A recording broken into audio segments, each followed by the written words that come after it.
Hello students, welcome back to my YouTube channel JK Tutorials. আমি তোমাদের Joyjit sir. আজকে class 12-এর সেমিস্টার 4-এর ম্যাথ স্টুডেন্টসদের জন্য ভেক্টরের লাস্ট মিনিট সাজেশন ভিডিও নিয়ে চলে এসেছি। তোমরা ভালো করে জানো, এর আগের দিন আমি ইন্টিগ্রেশন পার্টের ফুল সাজেশন ভিডিও উইথ সলিউশন আমি তোমাদের ইউটিউবে আপলোড করে দিয়েছি, যেখানে আমি 2015 থেকে শুরু করে 2024 অবধি প্রত্যেকটা ইয়ারের পিওয়াইকিউ সলিউশনও দিয়ে দিয়েছি। মোস্ট ইম্পর্টেন্ট ইন্টিগ্রেশনের সামগুলো সেটাও আমি তোমাদের বলে দিয়েছি। এসএনডে থেকে বা আমাদের পিওয়াইকিউস থেকে কী কী করতে লাগবে প্রত্যেকটা ডিটেলস ভিডিও আমি দিয়ে দিয়েছি। যারা এখনও ভিডিওটা দেখোনি তাদের কাছে বলবো তারা আমার ইউটিউবে চলে যাও, সেখানে ভিডিওটা আপলোড করা আছে, সবার আগে সেই ভিডিওটা দেখে নাও। অথবা আমি এই ভিডিওর ডেসক্রিপশন বক্সে ভিডিওর লিঙ্কটা দিয়ে দেবো, তোমরা সরাসরি সেই লিঙ্ক থেকে ভিডিওটা দেখে নিতে পারবে। যারা এখনও পর্যন্ত আমার এই চ্যানেলটাকে সাবস্ক্রাইব করনি তাদের আগেই বলবো আগে সাবস্ক্রাইব করে দিও, যাতে নতুন নতুন আমি যখন ভিডিও দেবো সবার আগে তোমার কাছে নোটিফিকেশানটা চলে যায়।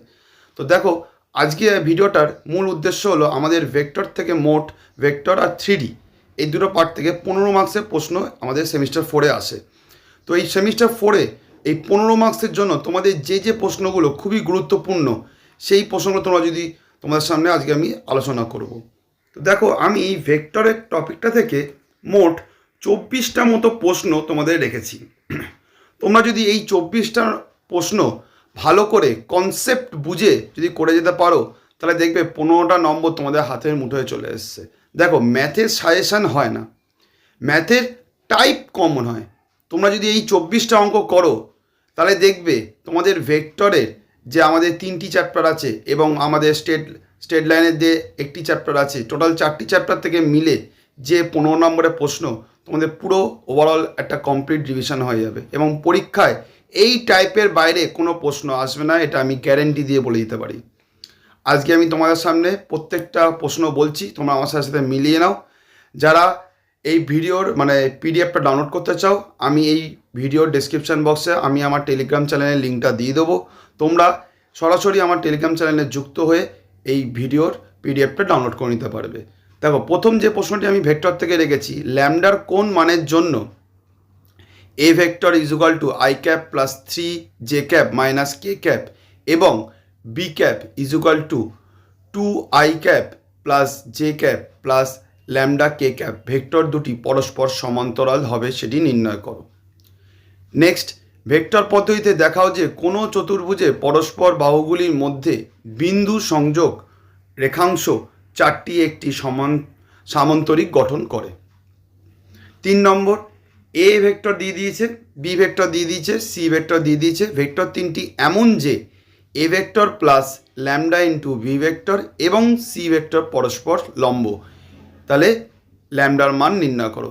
এই ভেক্টর থেকে আমার লম্ব আর সমান্তরাল বা দুটো বিন্দু ছেদ বিন্দু, এই পার্ট 3-4টে পার্ট যদি তোমরা ভালো করে দেখতে পারো, আর যদি ক্রস প্রোডাক্ট ডট প্রোডাক্ট, তাহলে দেখবে তোমাদের এই স্ট্রেট লাইন 3D পার্টটা আর ভেক্টরটা পুরো কমপ্লিট হয়ে যাবে রিভিশন। এর বাইরে কোনো প্রশ্ন থাকবে না। তোমরা যদি বিগত বছরের প্রশ্ন দেখো, তারপর আমাদের টেস্ট পেপার দেখো, রায়মার্টিনের কোশ্চেন দেখো, প্রতিটা পেপার থেকে স্কুলের কোশ্চেন থেকে এই কটা টপিক ছাড়া আর কোনো প্রশ্ন নেই। ভেক্টর থেকে ক্রস প্রোডাক্ট ডট প্রোডাক্ট, আর আমাদের হলো 3D পার্ট থেকে সমান্তরাল, লম্ব, পাদদেশ বিন্দুর দূরত্ব বার করো, তার প্রতিবিম্বের তোমার কোঅর্ডিনেটটা বার করো। এই কটা পার্ট তোমাদের ভালো করে জাস্ট দেখে যেতে লাগবে। নেক্সট দেখো, 4 নম্বর অঙ্কটা, A vector is equal to minus I cap plus J cap plus 2 K cap, B vector is equal to 2 I cap minus J cap minus K cap এবং C vector is equal to minus 2 I cap plus J cap plus 3 K cap হয়। তাহলে 2 A vector minus C vector এবং A vector plus B ভেক্টরের মধ্যবর্তী কোণ কি বা কোণ কত, এই কোণ বার করার একটা টপিক তোমরা দেখে যেতে লাগবে।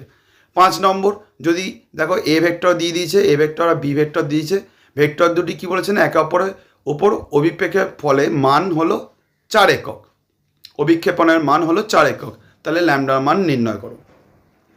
6 নম্বর প্রশ্নটি, A vector B vector C vector এমন 3টি ভেক্টর যেখানে A vector plus B vector plus C vector is equal to 0 হয় এবং mod A vector is equal to 3, mod B vector is equal to 5 এবং mod C vector is equal to 7, তাহলে এ vector ও B ভেক্টরের মধ্যবর্তী কোণ নির্ণয় করো। 7 নম্বর প্রশ্ন, alpha vector is equal to দিয়ে দিয়েছে, বিটা ভেক্টর দিয়ে দিয়েছে হয়, তবে বিটা ভেক্টরকে B one vector plus B two vector is equal to B vector আকারে প্রকাশ করো, যেখানে বিটা 1 আলফা 1-এর সঙ্গে সমান্তরাল আর বিটা 2 আলফার সঙ্গে লম্ব। এই কোশ্চেনটা খুবই গুরুত্বপূর্ণ পরীক্ষার জন্য। 7 দাগের প্রশ্নটা তোমরা বারবার করে বলছি, জাস্ট তোমরা আমার টেলিগ্রাম থেকে যুক্ত হয়ে এই পিডিএফটা ডাউনলোড করে নিয়ে এই অঙ্কগুলো জাস্ট সলিউশন করে নাও।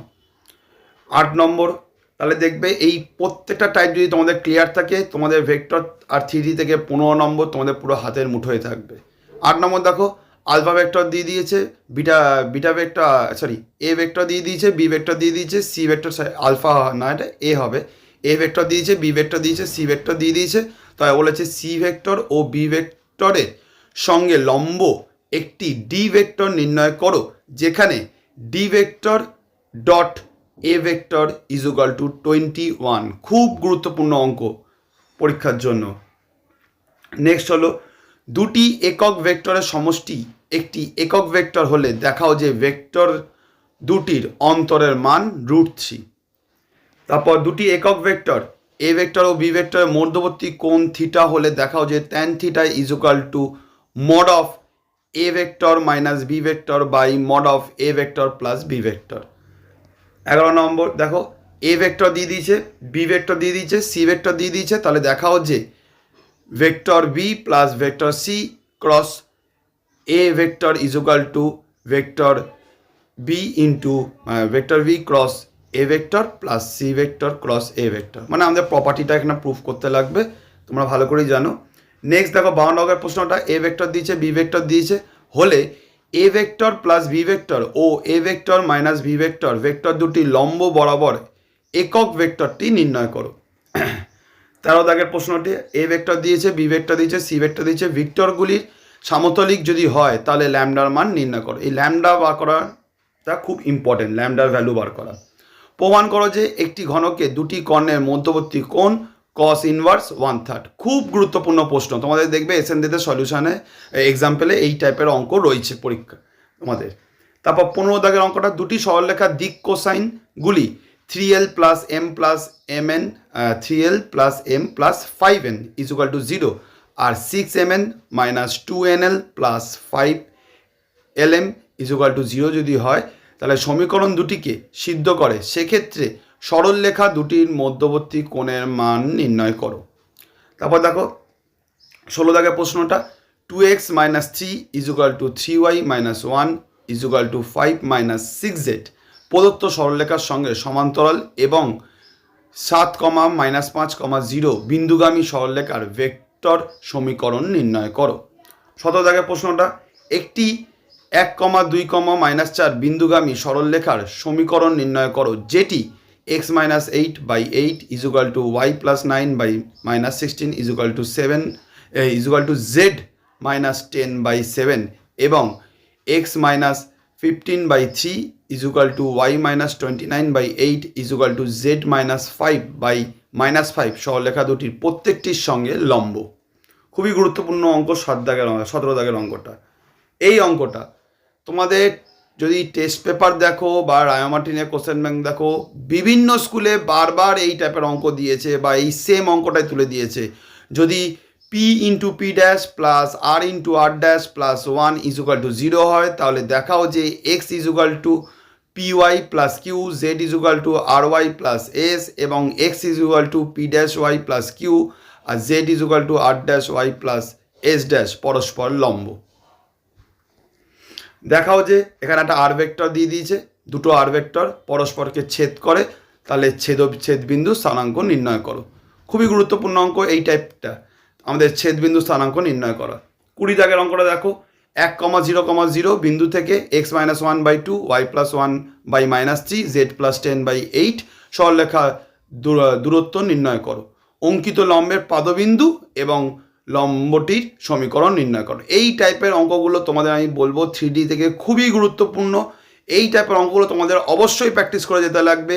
এগুলো মিস করে গেলে কিন্তু তোমাদের মার্কস কিন্তু অনেকটা কমে যাবে পরীক্ষায়, কারণ আমরা জানি এই ভেক্টর আর 3D আর আমাদের যে এলপিপি এই পার্ট থেকে যে 20 নম্বর সলিড নম্বর, এই নম্বরটা যেন হাত থেকে মিস না হয়। ইন্টিগ্রেশন থেকে অনেক সময় একটু টাফ প্রশ্ন চলে আসে, প্রতিস্থাপনে বোঝা যায় না কি কোনটা জেড ধরবে, বাইপার্স থাকে, আমাদের নির্দিষ্ট সমকল থেকে প্রশ্ন থাকে, ক্ষেত্রফলের পার্টটা থাকে, অনির্দিষ্ট পার্টটা থাকে, অনেক সময় একটুখানি লোকে কনফিউজ হয়ে যায়, কি করে বুঝতে পারে না। কিন্তু ভেক্টর, 3D আর এলপিপি এই পার্টটা ইজি থাকে প্রশ্ন, কয়েকটা টাইপ তোমরা যদি করে যাও তাহলেই দেখবে আমাদের কমন পেয়ে যাবে। এই কটা যেন প্রশ্ন একটাও যেন মিস না হয়, পরীক্ষার আগে প্রত্যেকটা অঙ্ক তোমরা ভালো করে প্র্যাকটিস করে যাবে। নেক্সট দেখো 21 জায়গায় অঙ্কটা কি দিয়েছে, x-1/3 y-2/2 এবং = z-3/-2 এবং x-6/6 y-7/4 = z-7/-4 রেখাদ্বয়ের মধ্যে ন্যূনতম দূরত্ব নির্ণয় করি। এই ন্যূনতম দূরত্বর টপিকটা ভালো করে দেখে যাবে, এখান থেকে কিন্তু একটা প্রশ্ন আসার চান্স খুব বেশি। ন্যূনতম দূরত্ব কীভাবে বার করে সেটা কিন্তু দেখে যেতে লাগবে। এখানে দেখো আর ভেক্টর দিয়ে দিয়েছে i cap plus 2j cap plus 3k cap plus lambda into 3i cap plus 2j cap minus 2k cap এবং আর ভেক্টর আরেকটা দিয়েছে 6i cap plus 7j cap plus k cap plus mu 6i cap plus 4j cap minus 4k cap, এটা minus 4a cap আছে, হ্যাঁ ভালো করে দেখবে, 6i cap plus 4j cap minus 4k cap সরলরেখার দ্বয়ের মধ্যে ন্যূনতম দূরত্ব নির্ণয় করি। এখান থেকে আমাদের এই দুটো টাইপ তোমাদের ভালো করে দেখতে হয়, দুটো জায়গা থেকে কী করে ন্যূনতম দূরত্ব বার করতে লাগে। নেক্সট দেখো আমাদের 23 জায়গায় প্রশ্ন, x-11/10 = y+2/-4 = z+8/-11 সরলরেখার সাপেক্ষে 2, -1, 5 আছে। এটা বিন্দু দুটির প্রতিবিম্ব নির্ণয় করো। এই প্রতিবিম্ব নির্ণয় করার টপিকটা খুবই গুরুত্বপূর্ণ, এই টাইপটা তোমাদের ভালো করে দেখে যেতে লাগবে। নেক্সট দেখো বি বিন্দু স্থানাঙ্ক দিয়ে দিয়েছে, সি বিন্দু স্থানাঙ্ক দিয়ে দিয়েছে, বিন্দু দুটির সংযোগ সরলরেখাংশের উপর এ বিন্দু স্থানাঙ্ক দিয়েছে 1, 2, 1 বিন্দু থেকে অঙ্কিত লম্বের পাদবিন্দু মানে স্থানাঙ্ক নির্ণয় করো বা পাদবিন্দু নির্ণয় করো। তাহলে দেখো তোমাদের জন্য আমি ভেক্টরে আর 3D পার্ট থেকে মোট 24টা অঙ্ক রেখেছি। তোমরা এই 24টা অঙ্ক সবার হওয়ার আগে ভালো করে প্র্যাকটিস করে নেবে। দেন তোমাদের এক্সট্রা বইয়ের যদি সময় বাঁচে তাহলে বাকি যে এসএনদের যে অঙ্কগুলো আমি এর আগে অনেক ইউটিউবে ভিডিও বানিয়ে দিয়েছি, প্লে লিস্টে দেখবে যে চ্যাপ্টার ওয়াইজ প্রতিটা চ্যাপ্টার থেকে এক্সাম্পল থেকে শুরু করে এক্সারসাইজের কোন অঙ্কগুলো গুরুত্বপূর্ণ সেগুলো আমি করে দিয়েছি। তোমরা সেই অঙ্কগুলো তাহলে একবার দেখে নিও যদি সময় বাঁচে। আজকের ভিডিওটা এখানেই শেষ করলাম। যদি তোমাদের নেক্সট আজকেই আমাদের যে এলপিপি পার্টটা বাকি আছে সেই এলপিপি পার্টের উপর ভিডিওটা দিয়ে দেবো, আর ইন্টিগ্রেশনের যে ক্ষেত্রফল সমাকলের প্রয়োগ যে পার্টটা আছে অবকলন সমীকরণ ওই পার্টটা ভিডিওটা দিয়ে দেবো।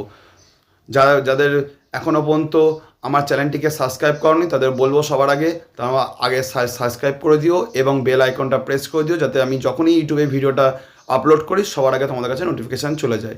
ভিডিওটা ভালো লাগলে আমার এই নতুন তোমার বন্ধুদের কাছে ভিডিওটা শেয়ার করে দিও।